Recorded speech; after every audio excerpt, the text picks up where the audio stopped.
Special guest reviewer, my lovely wife, Nicole. Hello. Today we are reviewing 1965's The Sound of Music.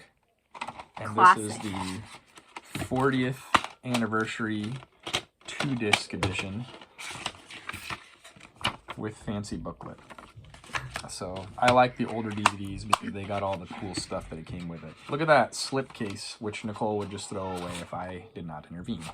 This movie is as long as the movie that I just reviewed, which is The Great Escape that came out 3 years earlier. This movie had a 2-hour and 52-minute runtime. Sound of Music has a 2-hour and 54-minute runtime. And I remember watching my childhood copy, CBS Fox 2-part VHS. My mom loves this movie, and we watched it a lot growing up. Same here. That's probably one of the last times that I watched it. This is the first time that I watched this movie since I was a kid. So I was watching it with fresh adult eyes and no longer the perspective of a child. Not me. I've watched it multiple times as an adult.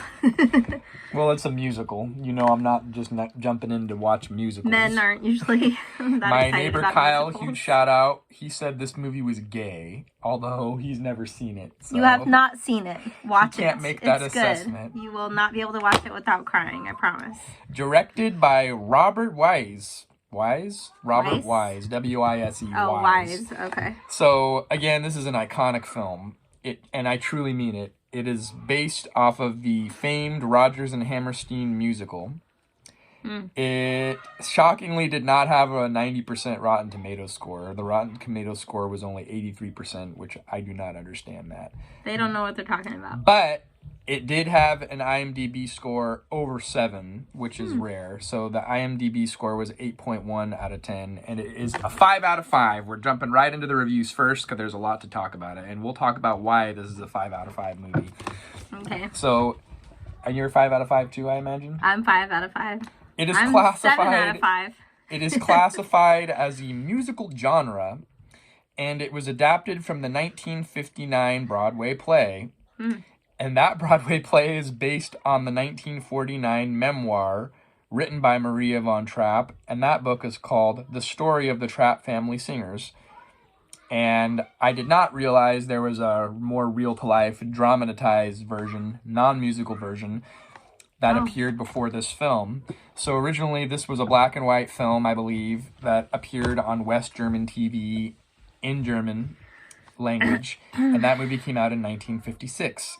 That movie was more true to the original book. Obviously, this is a fictionalized adaptation of the story, right? So the film had a budget of $8 million, and it was, to say it is a huge commercial success is an understatement. It broke the record of the highest grossing film of all time, which was first set in 1939, which was Gone with the Wind. And That has terrible characters. this movie went on to gross $286 million globally at the box office. And it held the highest grossing film spot for 5 years. And again, we're talking the 1960s, so no home movie viewing. This movie stayed in theaters for 4.5 years, which was why it was able to gross such a high score. Oh my goodness. So it won Best Picture of the Year from the Academy Awards. It's number 55 on the American Film Institute's list of top 100 films.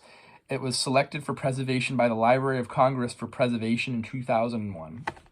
So the screenplay was written by a guy named Ernest Lehman. He wrote, of note, the original screenplay of his design for one of my favorite films, North by Northwest, the 1959 Alfred Hitchcock classic.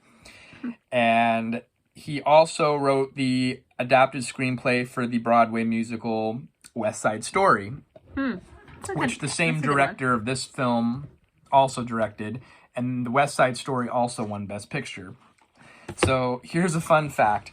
Paramount bought the West German film rights in 1956 after that movie was released, and they were basically going to make the English language version of that film, not a musical, and Audrey Hepburn was set to play the part of Maria. But then, anyway, the studio ended up dropping the option to make the film, and Rodgers and Hammerstein got the rights, and then they turned it into the Broadway musical. The Broadway play ran for over 1,000 performances and won 6 Tony Awards, including Best Musical of 1960. And then also in 1960, after the musical, 20th Century Fox purchased the film rights to make that musical into a movie. So there's a lot of history about this movie, and the Wikipedia article is massive.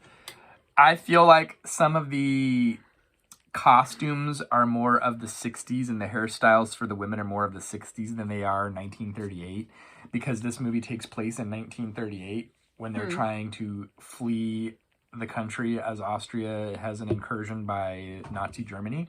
So yeah, Maria's haircut is really bad. It's more like Petula Clark mid-1960s than 1938. Maria's hair is like up to here probably, or shorter. It looks like a boy haircut. And the movie plays out like a Broadway. Longer. It was filmed on location in Austria and the Swiss Alps type of vibes, but it was also filmed a lot on studios. They used those huge painted backdrops, so it kind of has that studio feel of the time. They use a lot of soft lenses, which we talked about when we were watching it. But you're not watching this movie for authenticity, right?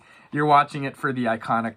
I mean, even without watching the movie, how many times a day has the song "How Do You Solve a Problem Like Maria" just popped into your head, right? Or all the time. Any of the songs from this movie are just ingrained in the old noggin. Or these are a few of my favorite things as a classic song.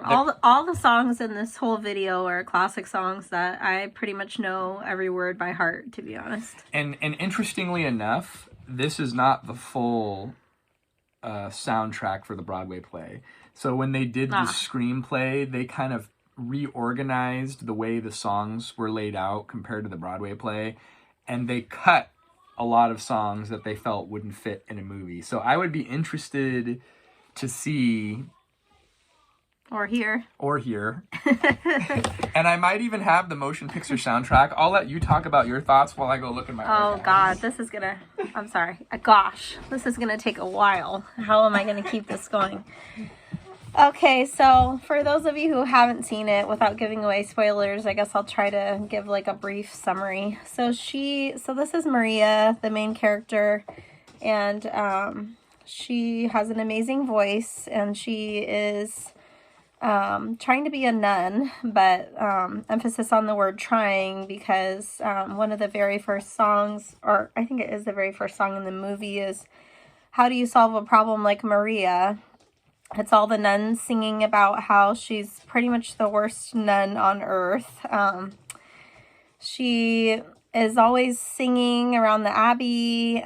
She's always late to everything, they note, especially, or except when it comes to meals. They say she's not late to meals. I guess I don't have a record. I knew he was going to probably not find it. He'll probably find it later. So I'll have to get it. Basically, she's kind of not cutting it as a nun, and she doesn't really know where her life is going. She thinks if she just tries harder and dedicates her life completely to God and just keeps praying, that she'll become the nun that she's always dreamed of being. But she's really not cut out for that lifestyle. And so, towards the beginning of the movie, the head nun, or whatever you call her, I don't know what you call a headmaster, but headmaster woman. Anyways, the main nun tells her, this isn't really working out. And she's like, oh, please, I'll do anything. I'll just pray harder. And she's like, well, we have an assignment for you to go be basically the nanny. What do they call it? Governess? Governess, yeah. It's called a governess, but we were explaining to our kids, basically it's like a nanny for Captain Von Trapp, who is this ex-Navy... For the Austrian Navy guy.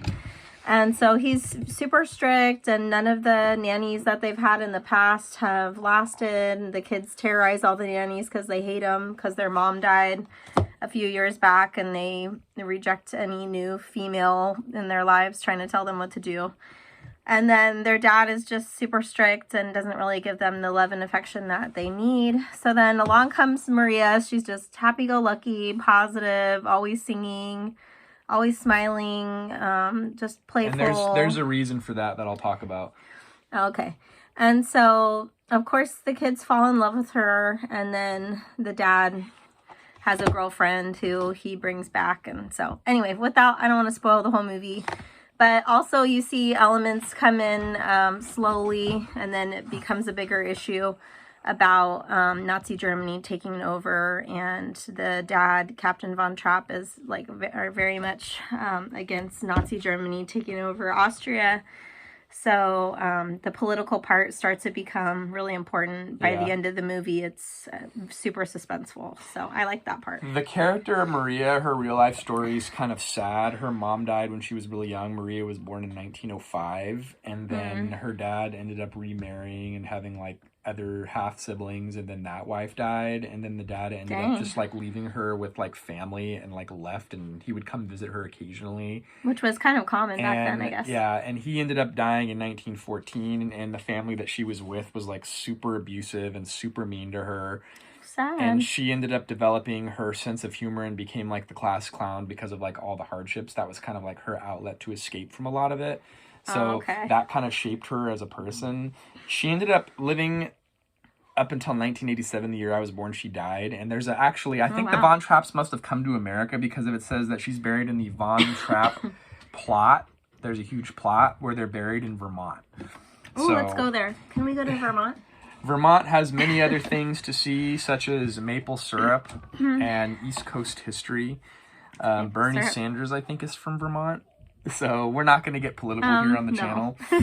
But the real life story of Maria, just from what I touched on it, it was kind of sad. And then, you know, they had to flee their homeland and leave everything behind because of the war. So it's very sad. But if you want to see a positive movie of family dynamics and just classic Rodgers and Hammerstein There's just soundtrack. A lot of redemption in this movie, as far as the dad starts off super strict, and then you see his character, his story arc is just really cool, how he reconnects with his kids. But I mean, once again, I don't want to spoil it for those people that haven't seen it. You've had years to see this, but I mean, watch this it. movie's almost 70, no, it's almost 60 years old, right? If you don't Next watch this, year, you're missing out. This movie will be 60 years old. So, it is. Rest in peace, Christopher It's gay Plummer. in the sense of the word that it's a very happy movie. Yes. But that's a good thing. It's happy. Why shouldn't you be happy? Until next time, folks, thanks for watching. And if you're not happy, just think of a few of your favorite things. That's what she does. It works for her. Yes. And maybe join the Catholic Church and become a nun or a priest. No, that's not the message of the movie. Okay. Until next time. All right. Bye.